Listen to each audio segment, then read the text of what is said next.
Salut les otaku, c'est Dr Deadpool. Bienvenue dans cette critique à chaud sur le film Tenet que j'ai vu là tout de suite. Ce film m'a explosé le cerveau. Voici un exemple de ce que vous pouvez y découvrir. Vous voyez cette balle par exemple? Eh ben elle est inversée, regardez. Quoi, vous n'avez pas compris? Vous me croyez pas? En réalité là je viens de l'envoyer en l'air. Oh, vous comprendrez plus tard. Non, plus sérieusement, j'ai décidé de faire cette critique à chaud sur Tenet parce que, en fait, j'ai vu qu'il y avait plein de critiques qui sortaient dessus et j'ai quelque chose à dire sur ce film. On va attaquer d'abord avec une partie sans spoil et après, la partie spoiler. Alors pour commencer, qu'est-ce que j'ai pensé du film Tenet? Eh ben disons qu'il m'a déçu. En voyant la bande-annonce, j'avais imaginé une certaine histoire, et en fait le film, il était moins bien que l'histoire que j'avais imaginée. Alors là, forcément, vous allez me dire, bah si tu t'attendais à quelque chose de précis, pas étonnant que tu sois déçu. Non mais c'est pas ça, c'est que je m'attendais à quelque chose de précis, certes, mais je m'attendais à ce que le film fasse mieux.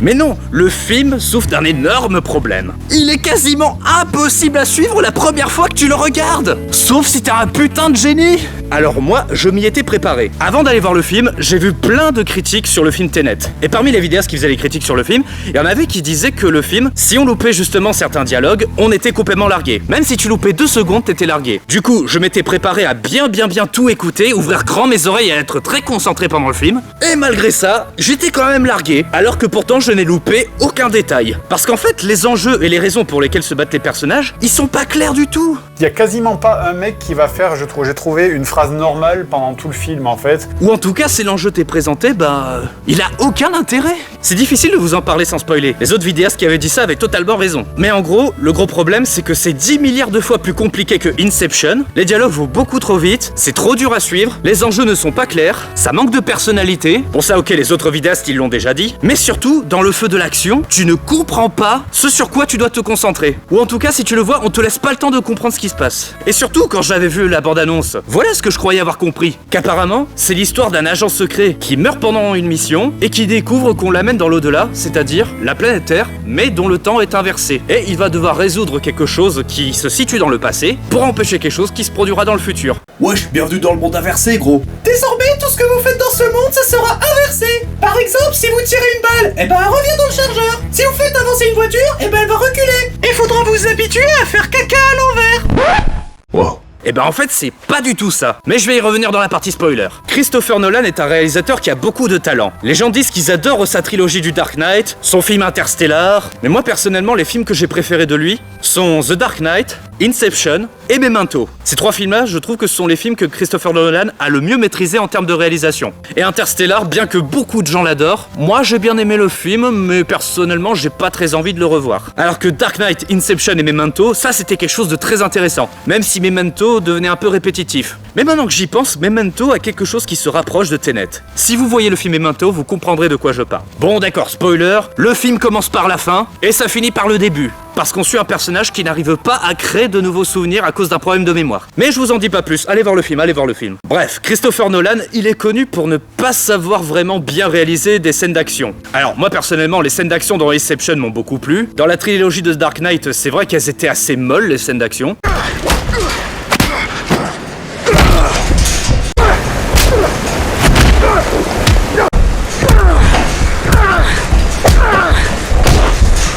Et là, beaucoup de critiques ont dit que dans Tenet, son action était super bien maîtrisée. Et en fait, oui, il arrive à donner vraiment beaucoup d'impact dans son action, mais le problème, c'est sa façon de le filmer. Toi, en tant que spectateur, tu ne sais pas où regarder. Ou en tout cas, même si tu sais quoi regarder, la caméra tremble tellement que t'as pas le temps de bien te concentrer.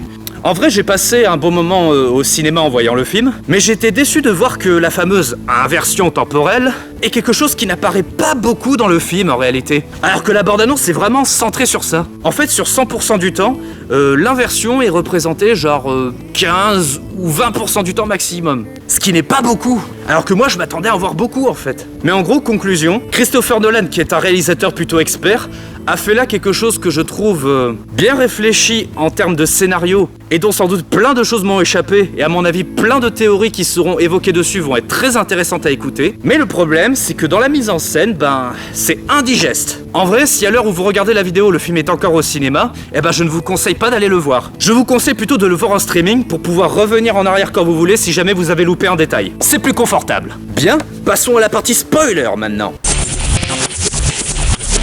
Attention, attention, on est dans la partie spoiler. À partir de maintenant, si vous regardez cette vidéo et que vous n'avez pas encore vu le film, c'est soit que vous n'avez pas eu de bol et que vous avez fait une fausse manip sur votre clavier ou avec votre souris, soit que vous n'en avez rien à foutre d'être spoilé. Alors voilà, je vais essayer de vous expliquer ce que j'ai compris, à peu près. D'après ce que j'ai compris, dans l'histoire, le héros principal, joué par le fils de Denzel Washington, est un agent secret qui a réussi un test, c'est-à-dire avaler une capsule de cyanure pour montrer qu'il était prêt à se sacrifier et à ne pas donner les siens, autrement dit mourir plutôt que de lâcher des informations. Sauf que c'était une fausse capsule de cyanure et que c'était un test ultime pour pouvoir passer à l'étape suivante des services secrets. En gros, des services secrets d'après ce que j'ai compris. Et on lui révèle l'existence d'objets inversés. Un peu comme j'ai dans ma poche là. Tenez, regardez, on va regarder là. Vous avez vu? Cette balle est remontée dans ma main toute seule. Vous comprendrez plus tard pourquoi. Ça s'appelle l'inversion. En gros, dans le film, dans la nature, quelque part, on trouve des objets qui sont inversés. Des balles qui reviennent dans le pistolet quand tu tires, des objets déconstruits que tu peux reconstruire dès que tu mets la main au-dessus. Et apparemment, c'est le signe que dans le futur, il va y avoir une énorme guerre atomique ou un truc comme ça, enfin une 3e guerre mondiale, dans laquelle l'inversion sera une arme qui va être utilisée pour anéantir le monde. Et ces objets inversés en sont les débris. Et dans l'histoire, le héros croit qu'on lui confie pour mission d'aller dérober des objets inversé, alors qu'en fait il est prévu depuis le début qu'il échoue dans cette mission, parce qu'en fait sa véritable mission consiste à découvrir le trafic d'un méchant, un méchant russe bien cliché, qui fait du trafic d'objets inversés avec le futur. Et d'après ce que j'ai compris, ce méchant, en gros, c'est quelqu'un d'extrêmement égoïste et possessif, qui fait du business, mais qui apparemment est atteint d'un cancer ou quelque chose comme ça, et qui apprend que son temps est compté, et donc il utilise du plutonium inversé depuis le futur, pour s'apprêter à mettre fin au monde lui-même dès qu'il va mourir, parce que selon lui, s'il ne peut pas avoir le monde, eh bien le monde mourra avec lui. C'est quelque chose qu'on ne découvre que à un moment vers la fin du film. Et en gros, les héros principaux ont pour rôle d'empêcher ce qui aurait pu se produire. Car apparemment, le personnage joué par Robert Pattinson, il sait tout à l'avance, il sait d'avance qu'il va gagner. Ça, heureusement, on ne le découvre qu'à la fin. Mais en gros, c'est le personnage qui sait d'avance que c'est gagné. Il ne le dit pas au héros principal parce qu'apparemment, s'il le dit, ça pourrait créer une sorte de paradoxe qui ferait que ça pourrait pas se produire. Et du coup, en fait, on suit l'histoire d'un héros qui s'inquiète pour rien. Mais surtout, ce qui est louche, c'est que la raison pour laquelle il s'engage, c'est pour éviter la mort d'une femme et de son fils. Une femme qu'il ne connaît pas, mais qui est la femme de ce méchant russe là, qui apparemment est victime de lui. Non, parce qu'en fait, je vous explique. Cette meuf dans l'histoire, c'est un moyen de pression dont le méchant se sert sur le héros. Ça n'est pas la copine du héros, c'est la femme du méchant. Et pourtant, le héros a l'air de vouloir la sauver, comme si c'était sa propre femme, alors qu'il couche même pas avec elle. Sérieux, on comprend même pas pourquoi il veut la défendre. Soudainement, la cause de cette femme et de son fils, c'est comme si c'était la cause de l'humanité. Donc en gros, en fait, le mec, il pourrait très bien laisser mourir la nana, que le méchant n'aurait plus rien pour faire moyen de pression sur lui. C'est con quand on y pense. Et il y a plein d'autres choses comme ça aussi dans le film qui sont totalement débiles. Comme par exemple, j'ai cru comprendre qu'il fallait surtout pas que le méchant meure. Sinon, ça allait créer la fin du monde. Sauf que on le tue quand même. Mais j'ai pas compris pourquoi on avait le feu vert pour le tuer. Bref, pour comprendre, c'est la merde. Oh et puis merde, je me rends compte que c'est tellement compliqué.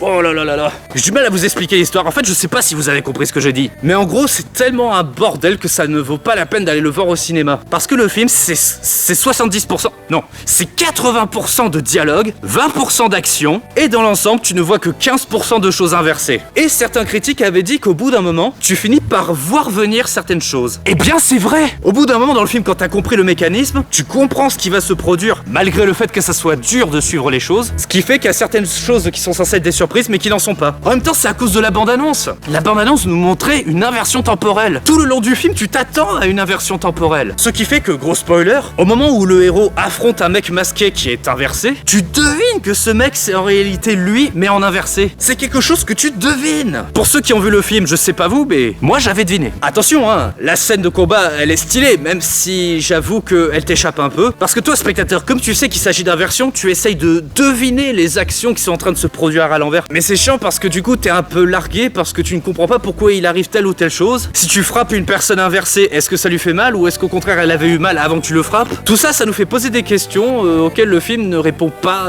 dans l'ensemble. Même si à un moment le personnage principal est blessé juste avant un combat qui va se produire à l'envers dans lequel il va guérir de sa blessure. Et il y a une scène aussi qui était vachement sympa, celle où le méchant se retrouve face au héros principal, sachant que le méchant est inversé dans sa temporalité et qu'a lieu un dialogue inversé dans lequel le méchant veut faire avouer au mec où est l'objet qu'il convoite. Et en réalité, tu te rends compte au fur et à mesure que oui, le méchant en réalité, il vit le dialogue à l'envers. Donc quand le dialogue commence pour lui, il a déjà la réponse et il termine avec l'introduction du dialogue, alors que pour le héros, évidemment, tout se passe normalement. Il y a plein de choses sympas, comme par exemple les mouettes qui volent à l'envers, le bateau qui nage à l'envers, les langages inversés qu'on peut entendre parfois, les combats à l'envers entremêlés des combats à l'endroit. Mais malheureusement, cela tu le trouves en toute petite quantité dans le film, alors que moi c'était la raison pour laquelle je voulais voir le film. Donc conclusion, j'ai eu l'impression d'avoir vu un film normal dans lequel il se passait quelques trucs anormaux de temps en temps, mais pas en assez grosse quantité pour être servi. Dans Inception, l'équilibre était beaucoup mieux fait entre la réalité et les rêves, parce que dans la réalité, on prenait tout le temps de te préparer à ce qui allait se passer dans les rêves. Il y a peut-être un ou deux moments dans le film Inception où on est largué avec quelques dialogues beaucoup trop compliqués qui vont beaucoup trop vite. À la seconde où la musique s'arrête,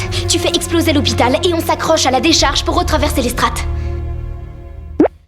Mais au moins ça restait compréhensible dans l'ensemble, tu comprenais l'enjeu. Alors que dans Tenet, les enjeux t'échappent presque tout le temps. Tu suis les personnages, ils ont l'air de comprendre plus vite que toi certaines situations, ou alors c'est toi qui comprends avant eux, mais du coup la surprise n'est pas totale. Bref, la séance était agréable, j'attends de voir quelles sont toutes les théories qui vont être dites sur ce film. Mais franchement, si vous voulez sauver l'industrie du cinéma due au coronavirus, allez voir d'autres films. Celui-là, il est beaucoup trop compliqué pour vous. Je dis pas que vous êtes bête, attention, c'est pas ça. Je suis justement en train de dire que même si vous êtes très intelligent et très calé en physique quantique ou autre truc en rapport avec la science, tout ça, des choses compliquées, vous risquez d'être largué à cause de la mise en scène. Je me demande ce que donnerait le film si on le mettait à l'envers.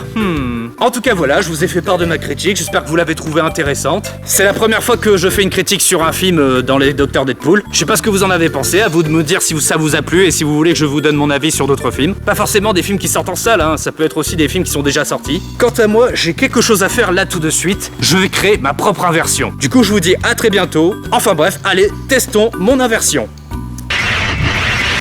Bon, il serait vraiment... On sait...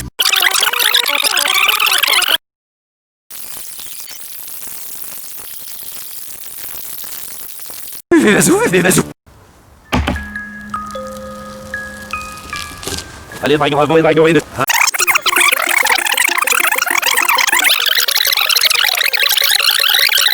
Je saute là. Bon, c'est vraiment, je serais le...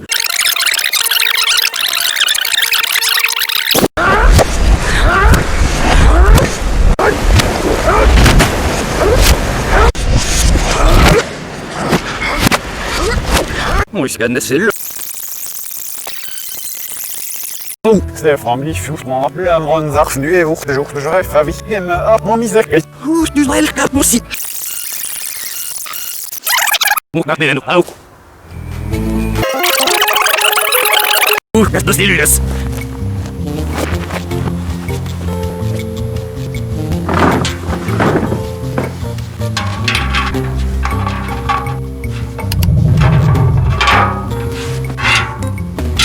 Ah, au fait, j'étais dans une temporalité inversée là. Vous comprenez? Non? Bah tant pis, à très bientôt.